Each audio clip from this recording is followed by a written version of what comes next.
10 dahilan na panganib ang sobrang komportabling buhay.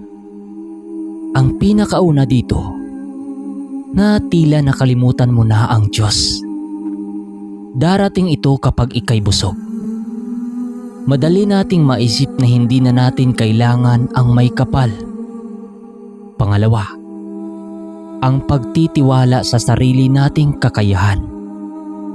Ang paging komportable ay nagtutulak sa atin na nakuha na natin sa sarili ang tagumpay na ating kakayahan.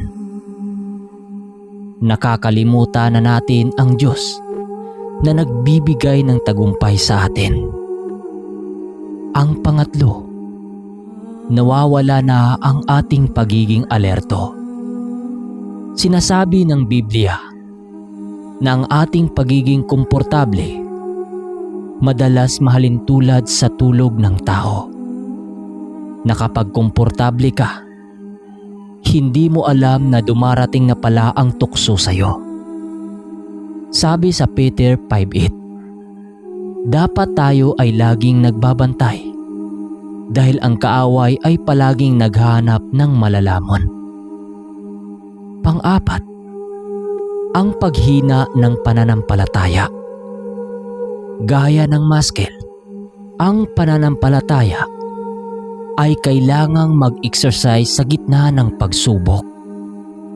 Kung palaging madali ang buhay, hindi tayo matututong magtiwala ng malalim sa Panginoon. Ang mga pagsubok ang nagpapalago sa ating pagtitiis. Panglima, pagiging makasarili.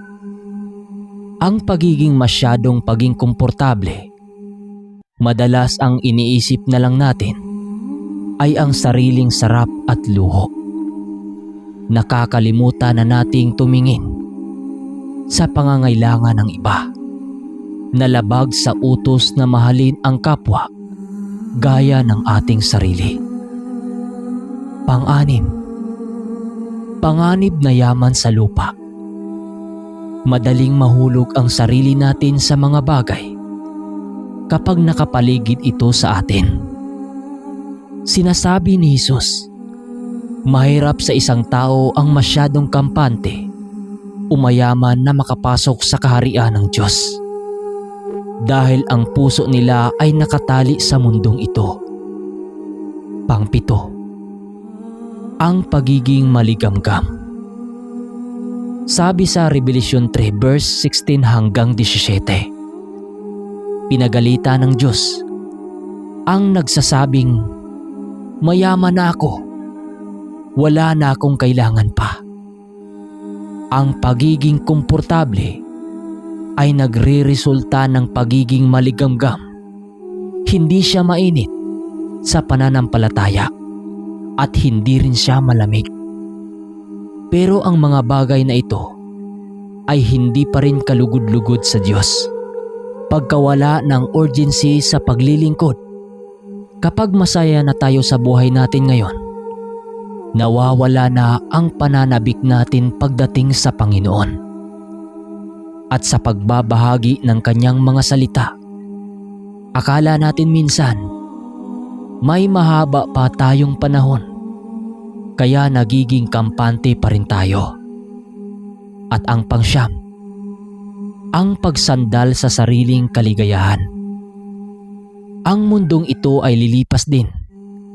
Kung masyadong komportable na tayo rito, nakakalimutan na natin na tayo ay isang dayuhan lamang dito sa lupa at ang tunay na tahanan natin ay ang langit. Pang-10, ang pagkakaroon ng maling akala sa kaligtasan. Madalas isipin ng iba na kapag pinagpapala na tayo ng material na bagay, hindi sang-ayon ang Diyos sa ginagawa nila. Ngunit ang tunay na pagpapala ay hindi nasusukat sa komportabling buhay, kundi sa Diyos. Tandaan natin, hindi masamang magkaroon ng maayos na buhay dito sa lupa. Pero tandaan ninyo, nagiging mapanganib ito na kapag ang pagiging komportable ay naging kampante. na hindi natin nalalaman na hihiwalay na pala tayo sa Diyos o nahihiwalay ng landas. Mga kapatid, ito na muna ang ating kwento.